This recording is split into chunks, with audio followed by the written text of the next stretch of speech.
तो इस साल हाई कोर्ट का जो टॉपिक है वो बहुत ज़्यादा न्यूज़ में रहा है बिकॉज ऑफ जस्टिस वर्मा, जिनके घर से काफ़ी सारा कैश बरामद हुआ था उनके घर में जब आग लगी थी। तो इसी से संभावना है कि इससे ऊपर कोई क्वेश्चन आ सकता है। The high court is the apex court in the judicial administration of state under the integrated judicial system established by the Constitution of India. The high courts have been envisaged as highest court of appeal. ये article 26 fundamental right के साथ आएगा। The guarantor of fundamental rights, the guardian of the constitution and the interpreter of the constitution of India. अगर जो हमारे state में अगर किसी को इशू होता है कॉन्स्टिट्यूशन को इंटरप्रेट करने के लिए, या स्टेट की असेंबली में कोई इशू उठता है कॉन्स्टिट्यूशन के लिए किसी पार्ट को लेके, तो वो लोग डायरेक्टली हाई कोर्ट जा सकते हैं। तो article 214 to 231 in part 6th of the Indian Constitution deal with the provision related to high courts. The constitutional provision बताते हैं कि उसकी ऑर्गेनाइजेशन कैसी होगी, इंडिपेंडेंस क्या होगी, जुरिस्डिक्शन क्या होगी, उसकी powers and procedures of the high court. तो ये बहुत इंपॉर्टेंट पॉइंट है। इससे सबसे अगला, the parliament and the state legislature both are authorise to regulate these provision. और अपॉइंटमेंट हाई कोर्ट के जजेस की कैसे करी जाती है? The chief justice is appointed by the president after consultation with the governor of the concern state and chief justice of India.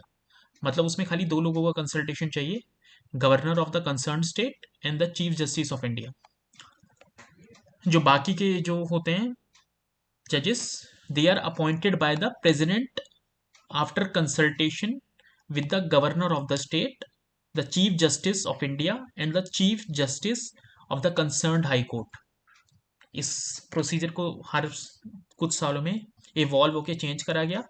तो as per the third जजिस केस जो फाइनलाइज हुआ था वो था, the chief justice of India should consult a collegium of two senior most जजेस of the supreme court before recommending name to the president.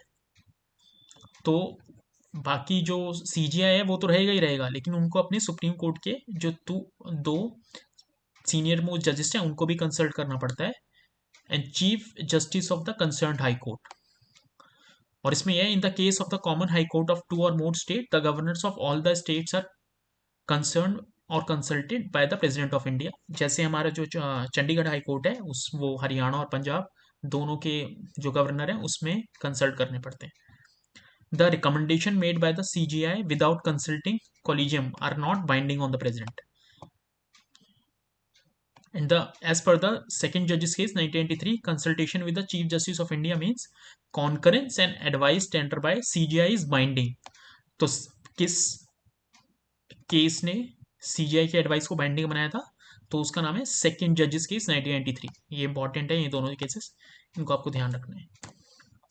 और qualification high court के जजेस के लिए क्या क्या चाहिए? He should be a citizen of India and should have, इन दोनों में से कोई एक कंडीशन, जुडिशियल ऑफिस हेल्ड कराओ लास्ट इंडिया में फॉर लास्ट 10 ईयर्स, और been advocate of high court और high court in succession for 10 years.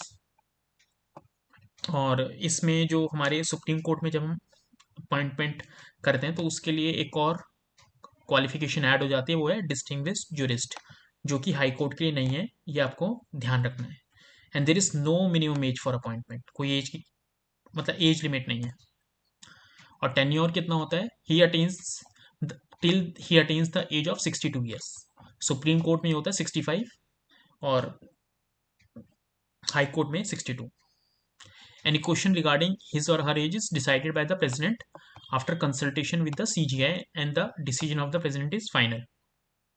अगर किसी जज को रिजाइन करना होता है तो he can do it by writing to the president, or he or she can be removed from his or her office by the president on the recommendation of parliament.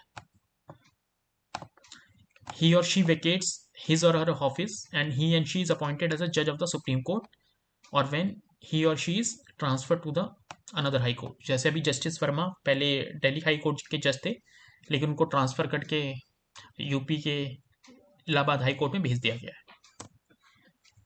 और जो चीफ जस्टिस और other जजेस जो oath लेते हैं of the high court, वो governor के सामने लेते हैं। बहुत इंपॉर्टेंट पॉइंट है, प्रेसिडेंट के सामने नहीं लेते हैं, ये आपको ध्यान रखना है। अब किसी भी हाई कोर्ट के जज को रिमूव कैसे करा जाता है?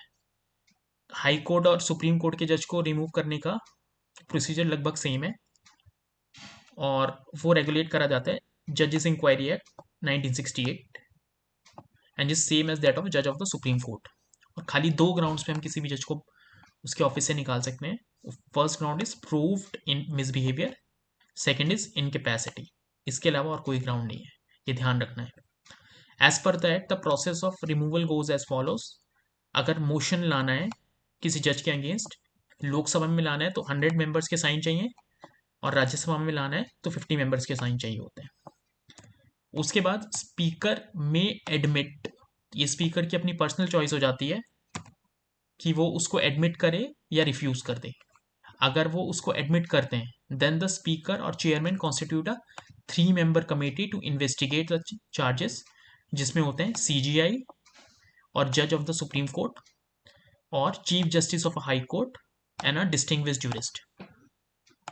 अभी जैसे जस्टिस वर्मा है तो उनके केस में जो हमारे chief justice of high court होंगे इलाहाबाद के, वहाँ पे वहाँ के उनको इन्वॉल्व करा जाएगा, और हमारे जो सीजे हैं मिस्टर गवई उनको।